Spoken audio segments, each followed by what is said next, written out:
ఏమైపోయింది ఆవిడ? వేశ్యని తల్లి అనే సంబోధనకే ముందు పడిపోయింది. ఇంత మహాద్భుతమైన అందగత్తె కడుపున నేను బిడ్డగా ఎందుకు జన్మించలేకపోయానమ్మా అని బాధపడుతున్నాను. నువ్వు అందగత్తెవే కాదు, మహానాట్యగత్తెవి. నీ కడుపున నేను ఎందుకు బిడ్డలాగా జన్మించలేకపోయాను? నీ ఒళ్ళో పడుకుని నీ ప్రేమను చూరగొనే బిడ్డగా నాకెందుకు పరమాత్మ నాకెందుకు జన్మనివ్వలేదన్నాడు. అసలు ఏం సంస్కారం అది? చూసి అది విని అప్పుడప్పుడే నేను ఇంటర్మీడియట్ రోజుల్లో ఆ సంగీతానికి, ఆ ఘంటసాల గారి గానానికి నేను అలాంటి గొంతు మళ్ళీ వినలేదు. మనం సంగీతాన్ని విశ్లేషించేవాళ్ళం. ఒక గాత్రం అంటే అర్థం అంటే గానం అందరూ పాడగలిగే వాళ్ళందరూ పాడతారండి. గొంతు దేవుడు ఇవ్వాలి. ఏ గొంతు ఇచ్చారో ఆ గొంతుతోనే మీరు పాడగలరు. ఇక్కడ గొంతు సరిగ్గా లేకుండా పాట అద్భుతంగా పాడేవాళ్ళు ఇండస్ట్రీలో చాలామంది ఉన్నారు. అవును, గొంతు బాగుండదు. అంటే రావాల్సినంత ఘంటసాల గారి రోజుల్లో గాత్రాలంటే అవన్నీ దబాయించి రౌండెడ్గా ఉండేవి. ఘంటసాల గారు గొంతు దబాయించి పాడరా అనేవాళ్ళు. సుశీలమ్మ అనేవారు.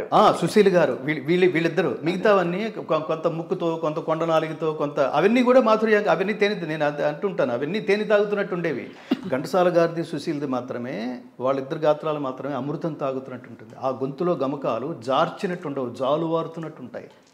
ఘంటసాల గారి గాత్రంలో పవిత్రత మీరు వేరే గాత్రాలు ఉంటుందంటే నేను నమ్మలేను. ఆ ఘంటసాల గారి కంటే కూడా తర్వాత కాలంలో ఉన్న వాళ్ళు భక్తి పాటలు ఎక్కువ విపరీతంగా పాడేసిన వాళ్ళు ఉన్నారు. అందులో భక్తి నాకు ఎప్పుడు కనపడలేదు. ఇంత భక్తి అసలు అవి వినిపిస్తాయి అంతే. అవి ఎన్ని గుళ్ళలో మోగినా కూడా ఆల్టర్నేటివ్ లేక పెట్టుకోవటమే అంతే. నేను చెప్తున్నాను కదా, సంగీతంగా మీ గొంతులో మీరు ఇప్పుడు పాడారు. ఒక్కొక్క గమకం ఎంత సంపూర్ణంగా అద్భుతంగా పలికారు. అది నా కాన్ఫిడెన్స్. అది అట్లా ఘంటసాల గారి గొంతులో మాధుర్యం తర్వాత నేను ఎక్కడ వినలేదు. ఘంటసాల గారి గొంతులో ఆర్ద్రత నేను తర్వాత ఎక్కడ వినలేదు. ఘంటసాల గారి గొంతులో పవిత్రత నేను ఎక్కడ వినలేదు. ఘంటసాల గారి గొంతులో పరమశాంతి నేను ఎక్కడ వినలేదు. ఒక గాయకుడిని పట్టుకుని ఈ స్ఫూర్తిగా తీసుకుని మనం వెళ్ళిపోయిన తర్వాత కూడా మిగిలిపోయేటంత స్ఫూర్తిని గ్రహించి ఒక ప్రాజెక్టు చేయగలగటం అన్నది నేను ఆత్మగౌరవంతో చెప్తున్నాను. ఘంటసాల గారు, నేను, ఆయన కొన్ని వేల మంది శిష్యులు ఉన్నారు, కొన్ని వేల మంది ప్రభావితం అయిపోయి ఉన్నవాళ్ళు. ఆయన నాకు ఇచ్చిన స్ఫూర్తిని నేను స్టేజీల మీద పాడుకుని క్యాష్ చేసుకోవటం కాదు, నా యావదాస్తి దానికోసం నేను చేసి, ఆయన అసంపూర్ణంగా గానం చేసిన భగవద్గీతని కంప్లీట్ చేసి, జస్ట్ రికార్డు కోసం కాదు స్వప్న గారు, రికార్డు కోసం కాదు, దీన్ని జనసామాన్యానికి తీసుకువెళ్ళి భగవద్గీత ప్రచారం కోసమే నా జీవితాన్ని అంకితం చేస్తాను. హరిని కీర్తించు నా నాలుక నరుని కీర్తించదు అని అన్నమయ్య ఎలా అన్నాడో అంతటి స్ఫూర్తిని ఘంటసాల గారు ఈ దేశంలో ఒకడికి ఇవ్వగలిగారు అంటే అది నేనని గర్వంగా చెప్పుకుంటా. ఆయన పాట కాకుండా ఇంకెవరి పాట అయినా కనుక నేను ఆదర్శంగా తీసుకుని ఉంటే తర్వాత కాలంలో ఏం చేయగలిగి ఉండేవాడిని నేను ఆలోచిస్తే సమాధానం 0 అని వినిపిస్తుంది నాకు. ఇంకా ఎంత గొప్ప గాయకుడైనా ఆయన్ని ఇన్స్పిరేషన్గా తీసుకుని నేను ఇప్పుడు తర్వాత ఆయన కొనసాగింపుగా ఏం చేయగలను అంటే ఒక్క సబ్జెక్ట్ లేదు స్వప్న గారు, ఒక్క సబ్జెక్ట్ లేదు వాస్తవం. అందుకని నన్ను భవదీయ దాసుని మనంబుననీయపు కింకపూని తాచిన అది నాకు మన్ననయా చెల్వగు నీ పద పల్లవంబు మత్తను పులకాగ్ర కంటక వితానము తాచిన నచ్చు నంచు నేననియద అల్కమానవు గదాయికనైన అరాళ కుంతలా అరాళ కుంతలా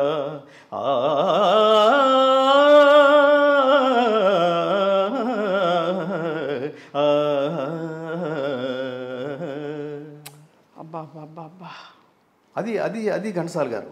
నేను భగవద్గీతలో రావడానికి ప్రధానమైన కారణం ఘంటసాల గారు ఆ గమకం యాజ్ ఇట్ ఈస్గా నాకు పడుతుందనే కాన్ఫిడెన్స్ ఉండటం వల్ల ఘంటసాల గారు పాడిన భగవద్గీతలో 108 శ్లోకాలు యథాతథంగా అలాగే పాడగలననే కాన్ఫిడెన్స్తో అది వచ్చిన తర్వాత నేను ఇందులోకి దిగాను. లేకపోతే జస్ట్ లైక్ దట్ నేను ఆత్మవిమర్శకుడిని, తర్వాత పాత్రికేయ విమర్శకుడిని, తర్వాత సంగతి.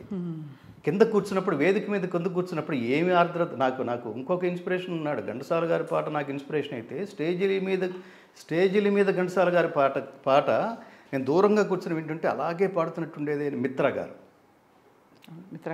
అది విని నా జీవితంలో ఈయన పక్కన నిలబడి పాడగలనా. ఇందులో ఏమైనా లోపాలు ఉన్నాయా? పాట గొంతు కరెక్ట్గా ఉంది, ఎక్కడో గమకం దగ్గర ఎక్కడో తేడా వస్తుంది. నేను కింద అంటే జర్నలిస్ట్గా కూర్చున్నప్పుడు ఏది బాగుంది ఏది బాగుండేది, ఇది ఇక్కడ అవసరమా, ఇది ఇక్కడ ఇంత అంతంత గమకాలు అంటే నీ విద్వత్తును చూపించుకోవడానికి బాగానే ఉంది, కానీ అక్కడ ఇంత అవసరం లేదు కదా, ఘంటసాలే కరెక్ట్ అలా అనుకుంటూ ఊరికి బరబర వేసేస్తూ ఉంటాం.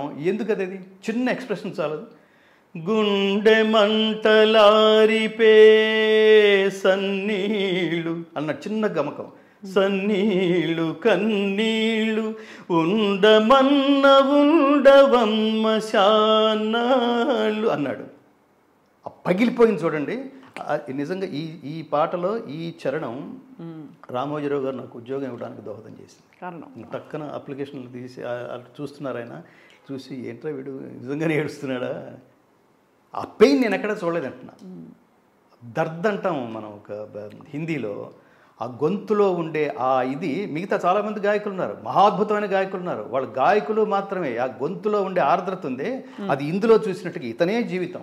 మీరు ఇతర గాయకుల పాటలు ఎవరెవరి పాటలు వినేవారు ఆ టైంలో? వింటాం కదా అందరి పాటలు. నేను ఎక్సర్సైజ్ లాగా పాడేవాడిని. స్టేజ్ మీద మాత్రం ఘంటసాల గారి పాటే, ఎక్సర్సైజుల కోసం సుశీలమ్మది పాడేవాడిని, జానక్ గారివి పాడేవాడిని, బాలసుబ్రహ్మణ్యం గారి పాడేవాడిని, యేసుదాస్ గారి పాడేవాడిని, లీల గారి పాడేవాడిని, జమునారాణి గారు, ఇవన్నీ ప్రాక్టీస్ కోసం. గాలికి ఎంత గమకం అది, గాలికి కులమేది అంటే ఏంటది, అదేమంటారు దాన్ని, తన్మయత్వం అంటామే, దీన్ని యోగం అంటాం. గీతలో గొప్ప మాట మాట్లాడతాడు, యోగము. ఇందాక పాడుతుంటే కలిగింది, దివ్యమైన అనుభూతి కలిగింది నాకు. దాని యోగం ఏమిటంటే, నేను ఎదురుకుండా కూర్చున్నవాడు గంగాధర శాస్త్రి అనేవాడు కూర్చున్నాడు, నాది వింటున్నాడు, చుట్టూతో కెమెరాలు లైట్లు పనిచేస్తున్నాయి, ఈ స్పృహ ఏమీ లేకుండా మనం ఏదైతే ఎంచుకున్నామో దానితోనే తాదాత్మ్యత చెందటం అనే ఒక అలౌకికమైన స్థితి ఉంది, దాన్ని యోగం అంటాం. యుజ్యతే ఇది యోగ. యోగం అంటే కలయిక, ఏమి ఎంచుకున్నావో దాంతోనే కలయిక. నేను ఇంకా చాలామందికి చెప్తుంటాను, భగవద్గీత మార్గంలోకి వచ్చి నా ఎక్స్పీరియన్స్ కూడా, భగవద్గీత మార్గంలోకి వచ్చిన తర్వాత ఐడియాలజీ ఇంకా బలపడింది. అదేంటంటే, నీకు చాలా టాలెంట్లు ఉన్నాయి, అన్నిటి మీద కేంద్రీకరించుకో. ఎస్పి బాలసుబ్రహ్మణ్యం గారు ఉదాహరణకి, బాలసుబ్రహ్మణ్యం గారు, వాట్ ఈజ్ బాలసుబ్రహ్మణ్యం గారు? గాయకుడు, సంగీత దర్శకుడు, ప్రయోక్త, డబ్బింగ్ ఆర్టిస్టు, నటుడు, 100 చెప్పాం మనం. అల్టిమేట్గా ఆయన ఈ లోకం వదిలి వెళ్ళిపోయే సమయానికి ప్రసిద్ధ గాయకుడు, ప్రసిద్ధ సినీ నేపథ్య గాయకుడు ఎస్పి బాలసుబ్రహ్మణ్యం గారు కన్నుమూత అన్నారు. చివరికి అంటే ఆయన సోల్ ఏంటి, పాడడం అంతే. ఆయన డబ్బింగ్ కోసం పుట్ల. అది ఎలా తెలుసుకుంటావు? అది తెలుసుకోవాలి, అదే తెలుసు. మీరు అదే దీన్ని స్వీయ లోపములు ఎరుగుట పెద్ద విద్య, మీర్జా గాలిబ్ అంటాడు. అలాగే మీరు దీన్ని ఆత్మజ్ఞానం అంటాం. ఆత్మ అనే పదానికి 2 అర్థాలు ఉంటాయి, ప్రధానంగా 2 అర్థాలు. ఒకటి ఏంటంటే లౌకికమైన ఆత్మకి అర్థం, రెండవది పారమార్థికమైన అర్థం. పారమార్థికమైన ఆత్మ అంటే పరమాత్మ. అల్టిమేట్గా వాడి బ్లెస్సింగ్స్ తీసుకోవాలి, వాడు కనపడ్డు. కానీ వాడిని కనపడిన వాడిని గుర్తించటమే. సైంటిస్ట్ ఎలా అయితే వాడు మైక్రోస్కోప్ ద్వారానో ఊహ ద్వారా కనిపెట్టేశాడు. యాపిల్ కింద ఎందుకు పడింది అన్నాడు వాడు, చెట్టు నుంచి యాపిల్ కింద ఎందుకు పడాలి, ఇదంతా ఊహతో రీచ్ అయిపోయాడు. భూమికి గురుత్వాకర్షణ శక్తి ఉంది అని తీర్మానం చేసుకున్నాడు. అట్లాగే మీరు దేనికి పనికొస్తారు, అద్దం ముందు నిలబడాలి. మీలో ఏమంటారు ఆ డిస్కషను. ఎప్పుడు ఒక బాల్ మిస్ అయితే దాంతోనే మమేకమైన ఒక క్రికెటరు, ఆ విద్యతోనే మమేకమైన ఒక క్రికెటరు బాల్ మిస్ అయితే బ్యాట్ కిందేసి కొట్టి తొడలు బాధేసుకుని వాడు ఎలా శిక్షించేసుకుంటాడో, నేను దీనికోసమే పుట్టాను, అది నన్ను మిస్ అవ్వడం ఏంటి, అలా ఉంటాడు. అవును. అట్లా మీరు 100 టాలెంట్. నేను యాక్టింగ్ చేస్తే బాగుంటుంది సినిమా ఇండస్ట్రీలోకి. నేను జర్నలిస్ట్గా వచ్చినప్పుడు యాక్టర్ అని రెచ్చగొట్టేవాళ్ళు. అప్పుడు అటు పోతే ఏమయ్యేది, మ్యూజిక్ డైరెక్టర్ అటు పోతే పూర్తిగా. నేను అవన్నీ చేశాను, అవన్నీ కూడా చేశాను. అయితే నాతో పాటు నేను ఎప్పుడు చెప్తుంటాను, 8th దాటాను, 9th వచ్చాను, 10th వచ్చాను, ఇంటర్మీడియట్కి వచ్చానంటే 10th అయిపోయింది, డిగ్రీలోకి వచ్చానంటే ఇంటర్మీడియట్ అయిపోయింది. ఇవన్నీ నా నుంచి దూరంగా వెళ్ళిపోతున్నాయి. కానీ పాట నా నుంచి ఎప్పుడు దూరం చేయలేదు. నేను ఈనాడులో జర్నలిస్ట్గా ఉన్నప్పుడు కూడా నేను రవీంద్ర భారతిలో పాట పాడాలంటే సైకిల్ స్టాండ్ దగ్గర నిలబడి చిన్న టేప్ రికార్డర్లో ఆ పాట విని నేర్చుకుని ఈ పైకి వెళ్ళి ఆర్టికల్ రాసి రవీంద్ర భారతికి వెళ్ళి ఆ పాట ఈ దారిలో నేర్చుకోవటమే నాకు ఇంత వేరు. అట్లా మమేకమేను. అలా చేస్తే ఏమవుతుందంటే ఖచ్చితంగా నాలాంటి వాడు అవుతాడు. నేను పాటను వదిలిపెట్టలేదు. ఆ పాట ఎక్కడి దాకా తీసుకెళ్ళిందంటే, ఈ ప్రపంచంలో నేను వెళ్ళిపోయినా శాశ్వతంగా ఉండిపోయే భగవద్గీత నేను పాడడానికి పరమాత్మ నన్ను ఎంచుకున్నాడు. ఎందుకంటే నేను పాట వదిలిపెట్టలేదు. పాట అంటేనే ఇది గాంధర్వ విద్య. స్వప్న గారు, అయ్యో అవును, గాంధర్వ విద్య. నేను మిమ్మల్ని చూసినప్పుడల్లా ఇది ఎవరు కట్ చేయకండి, ఈవిని తిట్టాలి ఇప్పుడు. మీరు జర్నలిజంలో, నేను జర్నలిజం జాబ్ వదిలేశాను, నా సీట్లో కూడా వచ్చి కూర్చున్నాడు. పాట వదిలేశారు, ఆ వెంటనే టక్కన రీప్లేస్మెంట్ కుదరదు. అక్కడ ఘంటసాల గారు పోయారు. ఆయన స్థాయిని, ఆయన స్థానాన్ని భర్తీ చేసిన వాళ్ళు ఉన్నారు కానీ